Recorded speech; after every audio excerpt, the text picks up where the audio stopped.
بخت بھی کو ان کے ساتھ چھوڑا۔ بخت بھی باری باری ان دونوں کے تاثرات دیکھ رہی تھی، مگر وہ بھی کچھ نہیں بولی۔ کشمالہ اور معید اس چہرے کے ساتھ واپس نہیں آئے تھے جس کے ساتھ وہ گئے تھے۔ بخت بھی کو ماں کے پاس چھوڑ کے معید نے اس کا ہاتھ پکڑا اور سیڑھیاں چڑھنے لگا۔ انہیں آپس میں بات کرنی تھی۔ اوپر مالا کے ہوم آفس میں آ کے معید نے دروازہ بند کیا، کھڑکی مقفل کی، پھر وہ آمنے سامنے کرسیوں پر بیٹھے۔ یہ کس ٹائپ کا ٹیومر ہے؟ اس کی آنکھیں معید کے چہرے پہ امید تلاش کر رہی تھیں۔ یہ مجھے نہیں پتا۔ تم کیسے ڈاکٹر ہو؟ تمہیں کیوں نہیں معلوم؟ اس کی آواز بلند ہوئی۔ میں نیورو سرجن نہیں ہوں مالا، میں جنرل سرجن ہوں۔ ہر ڈاکٹر ہر چیز میں ماہر نہیں ہوتا۔ معید کا وہ پہلا جذباتی فیز گزر چکا تھا۔ اب وہ سنبھلا ہوا تھا اور تحمل سے بتا رہا تھا۔ اسی لیے آج ہم ماں کی رپورٹس نیورو سرجن ڈاکٹر وہرا کے پاس لے کر جائیں گے۔ وہ بتائیں گے کہ یہ کس قسم کا ٹیومر ہے، سرجری ہو سکتی ہے یا نہیں۔ وہ بھیگی آنکھوں سے اسے دیکھے گئی۔ اسے معید کی کسی بات کا فی الحال اعتبار نہیں تھا۔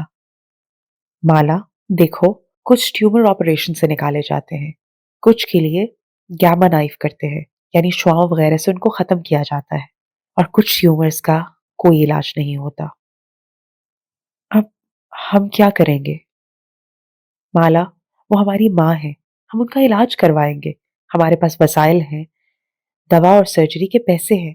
میں خود ڈاکٹر ہوں، تم بھی یہاں آ گئی ہو، اب ہم اپنی ماں کا خیال رکھیں گے۔ میں اپنی ٹریننگ فریز کروا رہا ہوں۔ ہم کوئی اور کام نہیں کریں گے، ہم صرف ماں کے پاس ہوں گے ہر وقت۔ میں اتنے سال ان کے پاس نہیں تھی، میں ان کے پاس کیوں نہیں تھی؟ صدمے کی پہلی چوٹ اگر شوق ہوتا ہے تو دوسری چوٹ گلٹ کی پڑتی ہے۔ خود کو الزام دینا، اپنا قصور ڈھونڈنا، کیونکہ انسانی دماغ کو کسی نہ کسی پہ الزام رکھنا ہوتا ہے۔ میں ان کے پاس ہو کے بھی اپنی ٹریننگ میں اتنا مصروف تھا کہ مجھے ان کے پاس بیٹھنے کا وقت نہیں ملتا تھا۔ میں اتنے عرصے تک دیکھ ہی نہیں سکا کہ ان کا چہرہ ڈیویٹ ہو رہا ہے۔ میں تو اپنے بیچ کے سب سے برائٹ اسٹوڈنٹس میں سے تھا۔ میں ماں کو روز دیکھتا تھا، مجھے کیوں نہیں پتا چل سکا؟ کیونکہ اپنی ماں کے لیے کوئی یہ تصور نہیں کرنا چاہتا معید۔ معید کی آنکھوں سے آنسو بہنے لگے۔ وہ گیلی سانس اندر کھینچتے ہوئے اٹھا۔ میں میو واپس جا رہا ہوں ماں کی رپورٹس اور فلم اٹھانے، اور مجھے اللہ سے پوری امید ہے اللہ تعالیٰ میری ماں کو شفا دے گا۔ ہم دعا کریں گے اور علاج کروائیں گے، دیکھنا وہ بالکل ٹھیک ہو جائیں گی۔ کلاسک معید، ہر بات میں امید ڈھونڈ لیتا تھا اور اتنے وثوق سے کہتا کہ کشمالہ کو یقین ہونے لگتا، لیکن آج وہ معید پہ بھروسہ نہیں کرنا چاہتی تھی۔ وہ ساتھ ہی کھڑی ہوئی۔ معید، اب تم مجھ سے کچھ نہیں چھپاؤ گے، ہم دونوں ایڈلٹس ہیں۔ مجھے بھی اپنی ماں کے بارے میں حقیقت جاننے کا حق ہے۔ میں تمہارے ساتھ ہر ڈاکٹر پہ جاؤں گی۔ وہ بظاہر حتمی لہجے میں کہہ رہی تھی، لیکن ایک عجیب سی بے بسی نے سارے وجود کو جکڑا ہوا تھا۔ کیا ماں کا ٹیومر قابل علاج تھا؟ معید اسے سچ نہیں بتائے گا۔ وہ معید کو بچپن سے جانتی تھی۔ وہ سارا پریشر خود لیتا جائے گا، لیکن اپنی بہنوں کو پریشان نہیں کرنا چاہے گا۔ بہنیں، یہ لفظ ہتھوڑے کی طرح اس کے سر پہ برسا۔ ماں ہی، وہ بھی تو بہن تھی، اسے کون بتائے گا؟ بلکہ سوال یہ تھا کہ اسے کیسے بتایا جائے؟ اور تب اسے احساس ہوا کہ معید کیوں SOL کو پانی کی تھیلی کہتا تھا۔ اپنی بہن کو یہ سب بتانا آسان نہیں ہوتا۔ مالا پھر معید کی بڑی بہن تھی، لیکن ماہی، وہ تو سب سے چھوٹی تھی اور وہ ماں سے سب سے زیادہ اٹیچ تھی۔ اس کا ماں اور عباد کے علاوہ کوئی دوست نہ تھا۔ وہ بچپن سے اب تک اپنی ساری دوستی، ساری لڑائیاں، سارے مقابلے ماں سے کیا کرتی تھی۔ وہ اپنے سارے مسئلے لے کر ماں کے پاس آتی تھی۔ اسے کانٹا بھی چھپتا تھا تو وہ پورا ڈرامہ کر کے ساری دنیا سر پہ اٹھا کے ماں کے پاس آ جاتی۔ اب وہ کس کے پاس جائے گی؟ ماہی کو نہیں بتاتے، معید نے فوراً کہا۔ اسے پریشان کرنے کی کیا ضرورت ہے؟ اپنی ماں کے لیے پریشان ہونا ماہی کا فرض ہے، اور ماہی کوئی بیوی نہیں ہے۔ ہم اس سے یہ نہیں چھپا سکتے۔ اپنوں کی بیماریاں اس وجہ سے نہیں چھپانی چاہیے کہ فلاں پریشان ہو جائے گا۔ وہ دونوں اب اسٹوڈیو میں کھڑے دبی دبی آواز میں بحث کر رہے تھے اور سفید ورک ٹیبل پر رکھے پودے اداسی سے ان کو دیکھ رہے تھے۔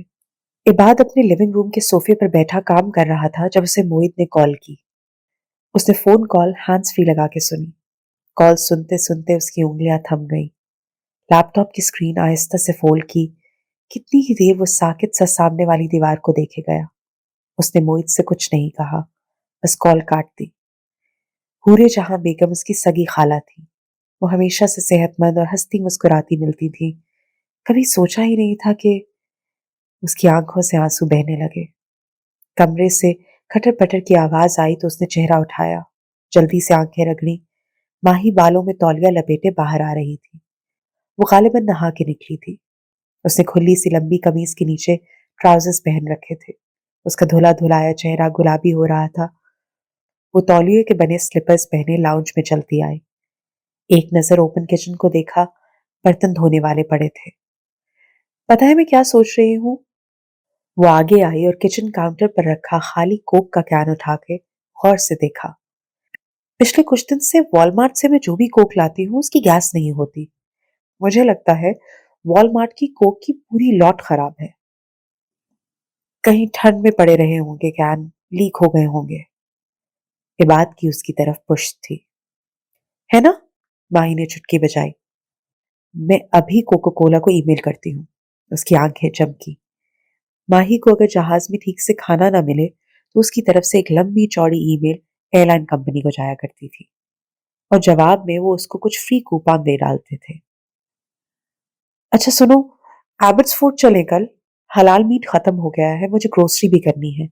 وہ کاؤنٹر کے پاس کھڑی کہہ رہی تھی۔ جواب نہیں آیا تو اس نے چہرہ عباد کی طرف موڑا۔ وہ اس کی جانب پشت کیے بیٹھا تھا۔ وہ اس کے سامنے آئی تو دیکھا اس کی آنکھیں گلابی تھی۔ ماہی کے تاثرات بدلے، ابرو اکٹھے ہوئے۔ عباد، کیا ہوا ہے؟ پھر خیال آیا، کس کا فون آیا تھا؟ کنیڈین گھروں کی کاغذ جیسی ڈرائی وال سے آوازیں آر پار سنائی دیتی تھی۔ اسے عباد کا ہیلو اور ہوں ہاں سنائی دی تھی، مگر مزید کچھ نہیں۔ عباد چند لمحے اس کا چہرہ دیکھتا رہا، پھر اس نے اپنی گلاسز اتاری، ان کو صاف کیا، پھر انہیں دوبارہ پہنا۔ عباد، بولو یار، وہ بے چینی سے چلائی۔ وہ پلک نہیں جھپک پا رہی تھی۔ عباد کہنا شروع ہوا، موہت کی کال آئی تھی، خالہ کا برین سکین کروایا ہے آج، انہیں برین ٹیومر ہے۔ الفاظ اس کے لبوں سے ادا ہو رہے تھے اور مابینہ مبین کی سماعتوں میں داخل ہو رہے تھے، لیکن وہ نہیں سن رہی تھی۔ وہ صرف عباد کے ہلتے ہونٹ دیکھ رہی تھی۔ اس نے نظریں جھکائیں۔ عباد مٹھیاں بھینچے ہوئے تھا۔ اس کی ہتھیلیوں کی پشت پہ پسینہ تھا۔ ماہی نے پھر اوپر دیکھا۔ عباد کے آنسو بہ رہے تھے، وہ کچھ کہے جا رہا تھا۔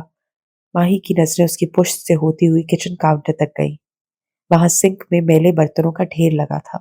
ایک کونے میں واشنگ مشین رکھی تھی۔ اس کا چکر ختم ہونے والا تھا، ابھی گھنٹی بجنے کو تھی۔ اس کی نظر فریج تک گئی۔ اندر کل رات اس نے اسٹیک کو مسالہ لگا کے رکھا تھا۔ ماہی کے چہرے پہ ایک گمسم سا تاثر تھا۔ پھر وہ اٹھ گئی، ہاتھ بڑھا کے تولیے کی ٹربن کھولی۔ اس کے چھوٹے گیلے بال گردن پہ موٹی لٹوں کی صورت گرتے گئے، کچھ گالوں پہ چپک گئے۔ عباد مڑ کے اسے دیکھے گیا۔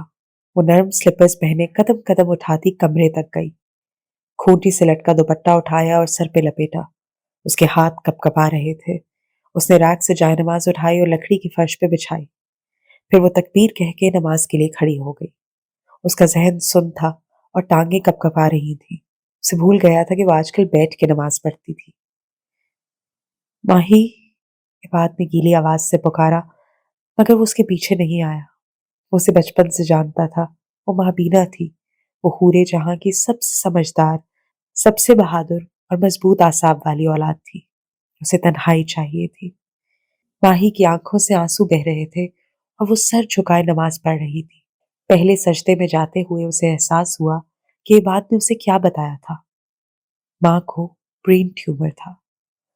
دوسرے سجدے میں اسے احساس ہوا کہ ایک اور بات بھی تھی جو عباد نے اسے نہیں کہی تھی۔ اس کی ماں کو برین ٹیومر تھا اور وہ اپنی ماں کے پاس نہیں تھی۔ آج کے لیے اتنا ہی۔ اگلے ہفتے ہمارے ساتھ رہیے گا مالا کی قسط نمبر 11 کے لیے۔